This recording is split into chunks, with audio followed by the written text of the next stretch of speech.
پھر گرفتار کیے گئے اور جھوٹے کیسز داخل کیے گئے۔ تو اسی طرح اب یہ جو ہے، اور ہم مطالبہ کرتے تھے کہ فی الفور الیکشن کرائے جائے۔ تو جب بھی جو حکومت میں باہر ہوتا ہے وہ یہی مطالبہ کرتا ہے کہ فی الفور الیکشن کرائے جائیں، لہٰذا یہ بھی اب سڑکوں پر ہیں اور یہ بھی مطالبہ کر رہے ہیں کہ الیکشن کرائے جائے۔ تو یہ گزشتہ یعنی ادوار سے یہ ہوتا چلا آیا ہے کہ جو بھی اقتدار پر ہوتا ہے اور حزب اختلاف جو ہے وہ یہی یعنی کہ شور مچاتی ہے کہ یعنی کہ الیکشن درست نہیں ہوا اور الیکشن دوبارہ کرایا جائے۔ تو یہ رانا ثناء اللہ کا کہنا تھا، اور ان سے جب یہ پوچھا گیا کہ کیا یہ 70 سالوں سے ہوتا آیا ہے، کیا آپ اس کو جاری رکھنا چاہتے ہیں کہ یہی ہوتا ہے کہ ایک دوسرے کو جیلوں میں ڈالا جائے اور ایک پارٹی سڑکوں پر ہو، دوسری جو ہے وہ اقتدار والی جو ہے دوسرے پر کیس داخل کرے، کیا یہی آپ چاہتے ہیں کہ آئندہ بھی یہی ہوتا ہے؟ تو انہوں نے کہا کہ جب تک سیاستدان سب ایک پیج پر نہیں ہوں گے تو یہی ہوتا رہے گا۔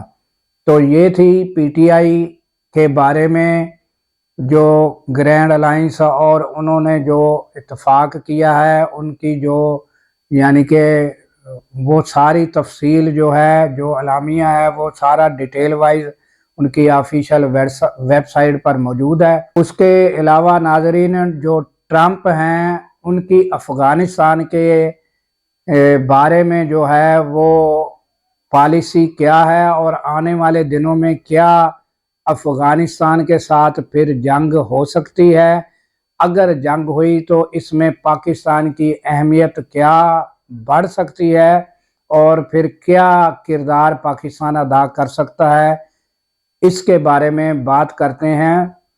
جو خبریں ناظرین آ رہی ہیں وہ یہ ہیں کہ ڈونلڈ ٹرمپ جو ہیں وہ جو انخلاء ہوا تھا یعنی امریکہ کا افغانستان سے، اس کے بارے میں وہ شروع سے نالاں تھے کہ یہ غلط طریقے سے انخلاء ہوا ہے۔ انہوں نے یعنی بگرام ایئر بیس کا بھی قبضہ چھوڑا اور وہاں یعنی کہ اربوں ڈالر کا اسلحہ جو ہے وہ سارا چھوڑ کر آئے، جس پر وہ نالاں تھے۔ اب انہوں نے جو ہے یہ سٹیپ لیا ہے کہ افغانستان کو کہا ہے کہ ہمارا اسلحہ واپس دیا جائے، اور دوسرا ان کے ارادے یہ ہیں کہ وہ بگرام ایئرپورٹ جو ہے اس کا قبضہ حاصل کرنا چاہتے ہیں۔